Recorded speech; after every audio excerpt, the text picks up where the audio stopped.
কবে দেখা যাবে এটা জানি না, যদি দেখার সুযোগ হয় তাহলে তখন দেখতে পারবে।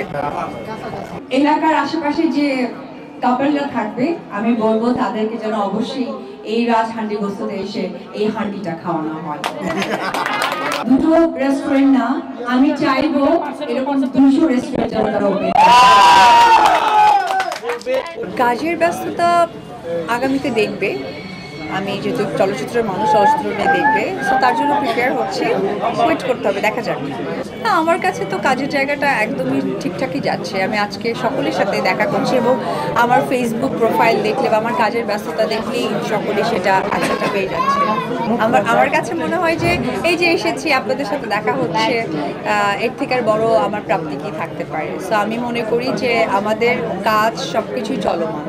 আমাকে মালিকপক্ষ বলেছেন যে সময়ের কারণে ওনারা আর টাইমটা ম্যানেজ করতে পারেনি, কারণ ওদিন আমার আরও একটা ওপেনিং ছিল, আর ঢাকা শহরের বিজিটা তো আপনারা জানেন, যানজটের ব্যাপারটা তো জানেনই। সো ওইটার কারণে টাইমিংটা আসলে ম্যানেজ করতে পারি। সন্তান তো সব কিছুর আগে, সো সেইখানে আসলে ব্যালেন্স করতে হয়। আর একটা মানুষ কাজ করবে, ব্যালেন্স করবে, বাচ্চা দেখবে, এটাই তো মানুষের ধর্ম আর মায়ের ধর্ম। সেই গ্রাম বাংলার মাটির পাটদিলে বাটা মশলায় যে সে পুরনো ফ্লেভার, ঐতিহ্যবাহী ফ্লেভার ধরে রেখে তারা এত সুন্দর একটা রেস্টুরেন্ট ওপেন করেছেন, সেটার জন্য অত্যন্ত ভালো লাগছে যে আমরা সেই পুরনো দিনের মাংসের স্মেলটা, খাবারটা খুঁজে পাবো।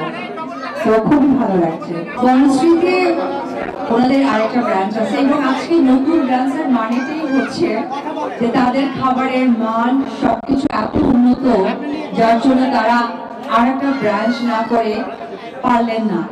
আমি রাজ হান্ডিবস্তকে আমি রিকোয়েস্ট করব যে তারা যেন গুলশান, বনানী, বসুন্ধরা সে এলাকাগুলোতেও করে, কারণ আমরা যারা একটু ঐতিহ্য খাবার খোঁজ করি আমরা যেন হাতে লাগালেই পাই। So best wishes. শুধু দুটো শোরুম না, মানে দুটো রেস্টুরেন্ট না, আমি চাইবো এরকম 200 রেস্টুরেন্ট যেন তারা ওপেন। আমি মন থেকে, অন্তরস্থল থেকে দোয়া করি যে তারা আমাকে চয়েস করেছে তাদের প্রথম ওপেনিং এর ক্ষেত্রে। আমি চাইবো যে তাদের যে 200 কথা আমি বললাম,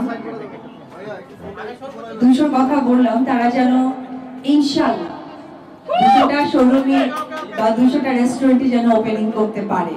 আর স্পেশাল ধন্যবাদ জানতে চাই যে মানুষটি, উনি হচ্ছে সাব্বির ভাই, ওনাকে আপনারা ক্যামেরায় নেন, কারণ উনি না হলে আমি এত সুন্দর একটা প্লেসে আসতে পারতাম না, আর এই ঐতিহ্যবাহী খাবারের স্বাদ আমি নিতে পারতাম না।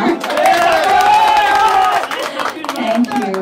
আসলে তারা কিন্তু খাবারের মানে কোনো কম্প্রোমাইজ করছেন না, তার জন্য কিন্তু আরো একটা রেস্টুরেন্ট ওপেন করে ফেললেন।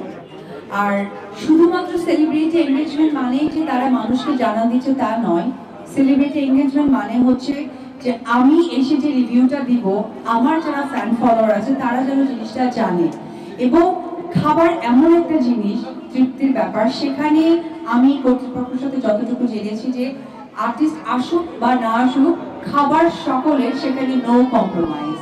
সো তারা একদম অবশ্যই, আমি বলবো যে অনেক সময় যেহেতু ঠান্ডি এটা গোস্ত আপনারা জানতেই পাচ্ছেন, তারা কিন্তু ফ্রিজিং কোনো গোস্ত রাখছেন না, তারা একদম সকালে প্রসেস করে সেটাই কিন্তু রান্না করছেন। তো সেই জায়গা থেকে আমার কাছে মনে হয় যে এটা একটা অনেক ভালো উদ্যোগ, যে ওনাদের কথা কোয়ান্টিটি কম হোক কিন্তু মানটা যেন ভালো হয়। ভ্যালেন্টাইনে আমাদের এই এলাকার আশেপাশে যে কাপলরা থাকবে আমি বলবো তাদেরকে যেন অবশ্যই এই রাজ হান্ডি বস্তুতে এসে এই হান্ডিটা খাওয়ানো হয়। Thank you. ওই যে মাটির হাঁড়িতে, ওদের তো স্পেশালিটি মাটির হাঁড়ি এবং বাটা মশলা, যেটা সচরাচর পাওয়া যায় না। সো এটাই আমার কাছে মনে হয় যে একটা গ্রাম বাংলার ঐতিহ্যকে তারা ধরে রাখার চেষ্টা করছে।